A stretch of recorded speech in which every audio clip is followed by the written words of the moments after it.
الحمدللہ رب العالمین وبہ استعین واشہد ان لا الہ الا اللہ وحدہ لا شریک لہ واشہد ان محمدا عبدہ ورسولہ اما بعد۔ گرامی قدر مشاہدین، جیسا کہ آپ گزشتہ درس میں یہ بات سن چکے ہیں کہ کچھ اوقات ایسے ہیں جن میں صلاۃ کی ادائیگی منع ہے، اور ہم نے کہا تھا کہ کچھ مقامات بھی ایسے ہیں کہ جہاں صلاۃ کی ادائیگی ممنوع ہے۔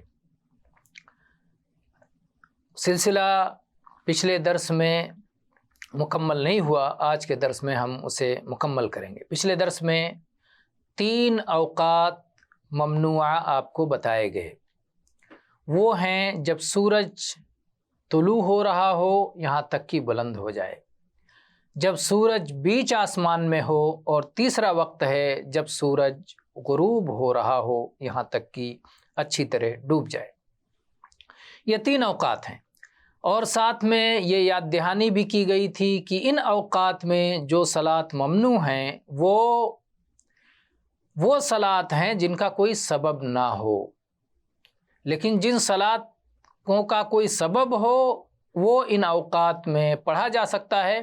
مثال کے طور پر کوئی چھوٹی ہوئی صلاح ہے، چاہے فرض ہو چاہے نوافل ہوں، یا اسی طرح سے تحیۃ المسجد ہے، تحیۃ الوضو ہے،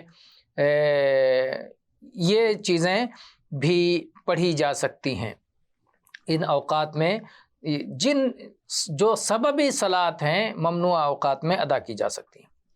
اب آگے بڑھتے ہیں۔ اتنی بات تفصیل کے ساتھ مدلل طور پر گزشتہ درس میں بیان کر دی گئی تھی۔ 3 اوقات تو ہو گئے، اس میں سخت منع ہے۔ 2 اوقات ایسے ہیں جس میں منع تو ہے لیکن اتنی سختی کے ساتھ منع نہیں ہے، اور وہ ہے صلاۃ فجر کی ادائیگی کے بعد کوئی نفل نہ پڑھا جائے یہاں تک کہ سورج طلوع ہو جائے، اور اسی طرح سے طلوع فجر کے بعد اور صلاۃ فجر سے پہلے فجر کی 2 سنتوں کے علاوہ اور کچھ نہ پڑھا جائے۔ طلوع فجر کے بعد سے اور صلاۃ فجر سے پہلے اس درمیان 2 سنتوں کے علاوہ اور کچھ نہ پڑھا جائے۔ اس سلسلے میں یسار مولا ابن عمر رضی اللہ عنہ کی روایت ہے، کہتے ہیں کہ عبداللہ ابن عمر رضی اللہ عنہ نے مجھے طلوع فجر کے بعد صلاۃ پڑھتے ہوئے دیکھا تو پوچھا کہ اے یسار، یہ کیا ہے؟ اور انہوں نے نبی صلی اللہ علیہ وسلم کا یہ عمل بیان کیا، فرمایا ان رسول اللہ صلی اللہ علیہ وسلم خرج علینا ونحن نصلی هذه الصلاة فقال لیبلغ شاہدکم غائبکم لا تصلوا بعد الفجر الا سجدتین۔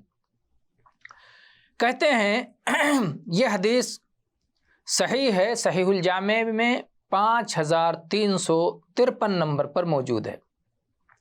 عبداللہ ابن عمر رضی اللہ عنہ کہتے ہیں کہ اے یسار، رسول اللہ صلی اللہ علیہ وسلم ہمارے پاس تشریف لائے اور ہم یہ صلاح پڑھ رہے تھے۔ کون سی صلاح؟ طلوع فجر کے بعد نفل۔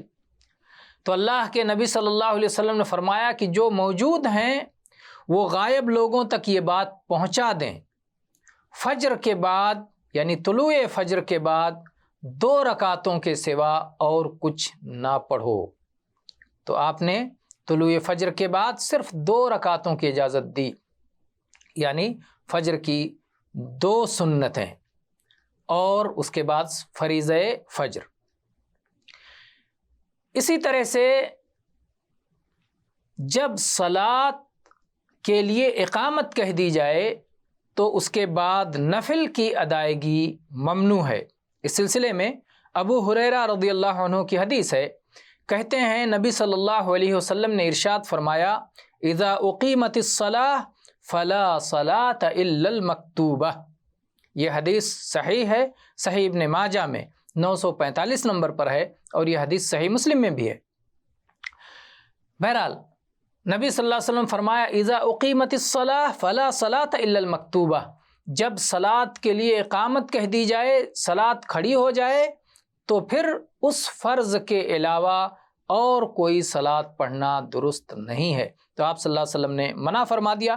لیکن بڑے افسوس کی بات ہے کہ بہت سارے مقامات پر بہت سارے لوگ خاص طور پہ صلاۃ فجر کی سنتیں پڑھتے رہتے ہیں، اقامت ہو جاتی ہے، جماعت کھڑی ہو جاتی ہے، اور امام بلکہ پہلی رکعت کی رکوع میں بھی چلا جاتا ہے، بعض جگہوں پر تو سلام پھیرنے تک پہنچ جاتا ہے اور لوگ سنتیں پڑھتے رہتے ہیں۔ تو یہ عمل اس حدیث کے صریح طور پر خلاف ہے۔ جب اقامت کہہ دی جائے تو اگر کوئی سنت پڑھ رہا ہو تو اپنی سنت توڑ کر کے جماعت میں شامل ہو جائے، یہ ہونا چاہیے۔ اب آئیے دیکھتے ہیں کہ وہ مقامات کیا ہیں جن مقامات میں صلاۃ کی ادائیگی سے منع کیا گیا ہے، روکا گیا ہے۔ اس سلسلے میں ابو ہریرہ رضی اللہ عنہ کی حدیث ہے، فرماتے ہیں کہ رسول اکرم صلی اللہ علیہ وسلم نے ارشاد فرمایا، فضلت علی الانبیاء بست، اعطیت جوامع الکلم ونصرت بالرعب واحلت لی الغنائم وجعلت لی الارض طہورا ومسجدا وارسلت الی الخلق کافہ وختم بی النبیون۔ یہ حدیث صحیح مسلم میں 523 نمبر پر ہے۔ نبی صلی اللہ علیہ وسلم نے فرمایا کہ مجھے 6 چیزوں کے ذریعے بقیہ انبیاء سے ممتاز کیا گیا، مجھے فضیلت عطا کی گئی، مجھے مخصوص طور پر عطا کیا گیا، مجھے جامع کلمات سے نوازا گیا، رعب کے ذریعے میری مدد کی گئی، اور میرے لیے مال غنیمت کو حلال کر دیا گیا، اور پوری روئے زمین کو میرے لیے طہارت حاصل کرنے کا ذریعہ اور مسجد بنا دیا گیا، اور مجھے تمام مخلوقات کی طرف رسول بنا کر بھیجا گیا، یعنی تمام انس و جن کی طرف آپ کو رسول بنا کے بھیجا گیا، اور مجھ پر نبیوں کا سلسلہ ختم کیا گیا۔ تو اس حدیث میں ہے جعلت لی الارض طہورا ومسجدا، میرے لیے پورے روئے زمین کو پاکی حاصل کرنے کا ذریعہ اور پورے روئے زمین کو سجدہ کرنے کا مقام مسجد بنایا گیا۔ لیکن اس عموم سے بعض احادیث میں استثناء ثابت ہے، تو جہاں جہاں استثناء ثابت ہے اسے مستثنیٰ کیا جائے گا۔ اس سلسلے میں جندب ابن عبداللہ البجلی کی روایت ہے رضی اللہ عنہ، جندب رضی اللہ عنہ فرماتے ہیں کہ میں نے رسول اللہ صلی اللہ علیہ وسلم کی وفات سے 5 دن پہلے آپ کو فرماتے ہوئے سنا، الا وان من قبلکم الا وان من کان قبلکم کانوا یتخذون قبور انبیائہم وصالحیہم مساجد الا فلا تتخذوا القبور مساجد انی انہاکم عن ذلک۔ اللہ کے نبی صلی اللہ علیہ وسلم نے فرمایا کہ تم سے پہلے کی جو امتیں تھیں، جو قومیں تھیں، وہ لوگ اپنے نبیوں اور اپنے صالحین کی قبروں کو سجدہ گاہ بنا لیا کرتے تھے، خبردار تم قبروں پر مسجدیں تعمیر نہ کرنا، میں تمہیں اس سے منع کرتا ہوں۔ تو اللہ کے نبی صلی اللہ علیہ وسلم نے قبروں پر مسجدوں کو تعمیر کرنے سے منع کیا ہے۔ اس سے معلوم ہوتا ہے کہ قبر پر سجدہ نہیں کیا جا سکتا، مقبرے میں صلاۃ پڑھنا منع ہے۔ تو آپ نے سنا کہ قبرستان میں اور قبر پر صلاۃ کی ادائیگی منع ہے۔ اس سلسلے میں ابو سعید خدری رضی اللہ عنہ کی بھی حدیث ہے، کہتے ہیں کہ رسول اکرم صلی اللہ علیہ وسلم نے ارشاد فرمایا، الارض کلھا مسجد الا المقبرۃ والحمام۔ یہ حدیث صحیح ہے، صحیح ابن ماجہ میں 606 نمبر پر موجود ہے۔ کہتے ہیں کہ پوری روئے زمین سجدہ گاہ ہے، ہر جگہ صلاۃ ادا کی جا سکتی ہے سوائے 2 مقامات کے، ایک مقبرہ قبرستان اور دوسرے حمام، جہاں غسل کیا جاتا ہے وہ جگہ۔ تو ظاہر بات ہے کہ جہاں غسل کیا جاتا ہے کچھ چیزیں اس سے زیادہ گندی ہوتی ہیں تو وہ بدرجہ اولا ممنوع ہوں گی۔ اسی طرح سے براء ابن عازب رضی اللہ عنہ کی حدیث ہے کہ رسول اکرم صلی اللہ علیہ وسلم سے اونٹ کے باڑوں میں صلاح پڑھنے سے متعلق سوال کیا گیا، تو آپ صلی اللہ علیہ وسلم فرمایا، لا تصلوا فی مبارک الابل فإنها من الشیاطین، کہ آپ نے فرمایا کہ جہاں اونٹ باندھے جاتے ہیں، جہاں اونٹ رہتے ہیں، جہاں اونٹوں کا باڑا ہوتا ہے، وہاں پر صلاۃ نہ ادا کیا کرو، کیونکہ یہ شیاطین سے ہیں، یعنی وہاں شیاطین بسیرا لیتے ہیں، شیاطین رہتے ہیں، اس لیے وہاں نہ پڑھا جائے۔